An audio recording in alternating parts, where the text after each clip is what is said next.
The story of David Parker Ray, better known as the Toy Box Killer, is one of the darkest and most disturbing in the annals of American crime. Over decades, Ray is believed to have kidnapped, tortured, and murdered countless victims, though the exact number remains a chilling mystery. Operating out of a soundproof trailer he called his toy box, Ray subjected his victims to unimaginable horrors. Despite the magnitude of his crimes, much about David Parker, Ray remains shrouded in secrecy and unanswered questions. In this episode, we'll delve into the life of this sadistic predator, the methods he used, and how his reign of terror came to an end.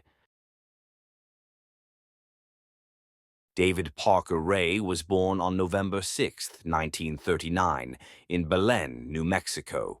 His early life was marked by instability and abuse. Raised primarily by his grandfather, Ray experienced physical and emotional neglect, compounded by a strained relationship with his alcoholic father.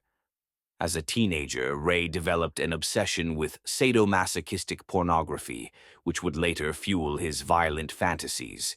He reportedly struggled in school, bullied by peers for his shy demeanor. However, his interest in mechanics flourished, a skill that would later play a crucial role in his horrifying crimes.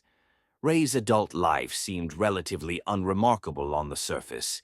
He worked as a mechanic for the New Mexico State Parks and was described by acquaintances as quiet and hard-working.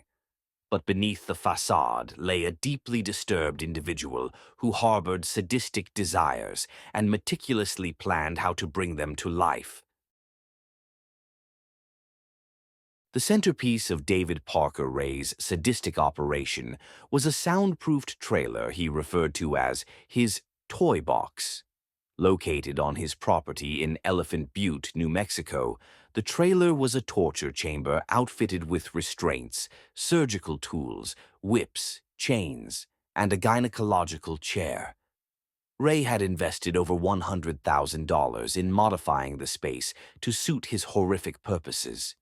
The walls of the toy box were lined with diagrams of the human body, detailed instructions on how to inflict pain, and mirrors strategically placed for victims to see themselves during their torment. Perhaps the most chilling element was an audio recording Ray would play for his victims upon their arrival. In it, he described in graphic detail the horrors they were about to endure. Ray operated with meticulous precision, using drugs like sodium pentothal and phenobarbital to keep his victims subdued and to induce amnesia. His ultimate goal was to erase their memories of the ordeal, allowing him to release them without fear of identification. David Parker Ray's victims were primarily young women, often abducted while hitchhiking or lured with false promises. He didn't work alone. He had accomplices, including his girlfriend Cindy Hendy, and occasionally his own daughter, Glenda Jessie Ray. Together, they helped him identify, capture, and subdue his victims. The women he abducted were subjected to unspeakable torture. Ray's methods were not only physically brutal, but also psychologically devastating. He sought to break his victims completely, using his tools and recordings to assert control over their minds and bodies. While the exact number of Ray's victims is unknown, investigators believe he may have tortured and killed over 60 women. His use of drugs and his practice of releasing victims with no memory of their ordeal made it difficult to trace his crimes. Tragically, many of the women who fell into his hands are believed to have never been found. David Parker Ray's reign of terror came to an end in 1999, thanks to the bravery of one of his victims. On March 22, 1999, Cynthia Vigil, a young woman Ray had abducted, managed to escape from the toy box. Vigil had been held captive for 3 days, enduring unimaginable abuse, but seized an opportunity to fight back.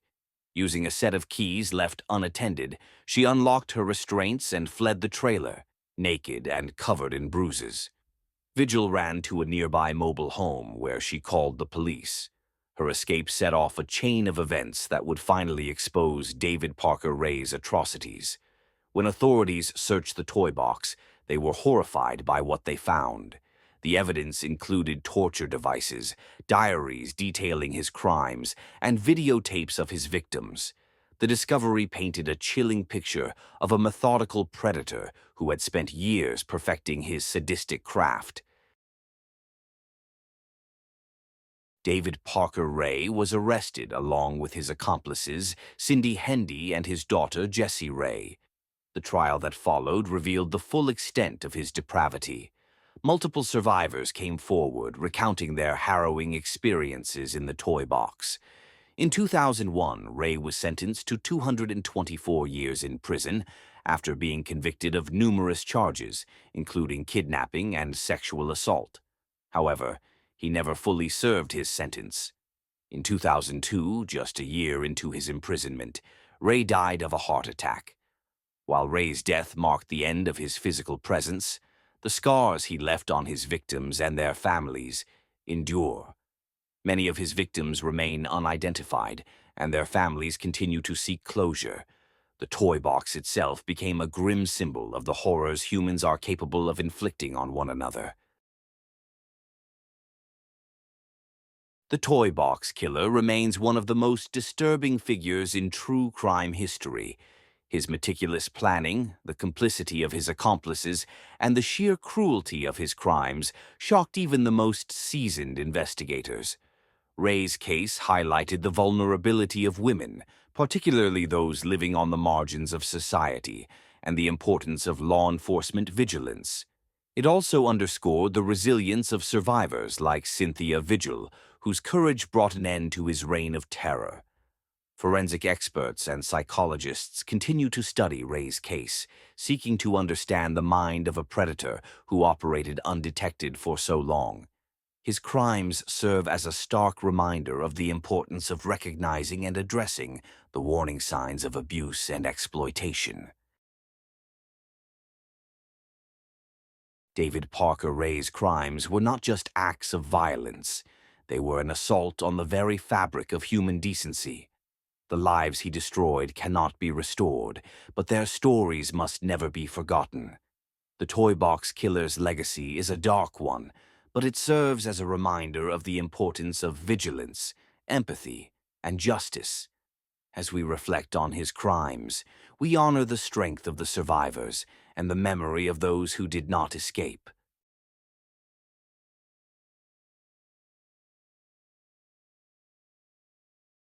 Thank you for joining me on this journey through one of the most chilling true crime stories in history. If you found this deep dive compelling, don't forget to like, share, and subscribe for more explorations of the darkest corners of human behavior.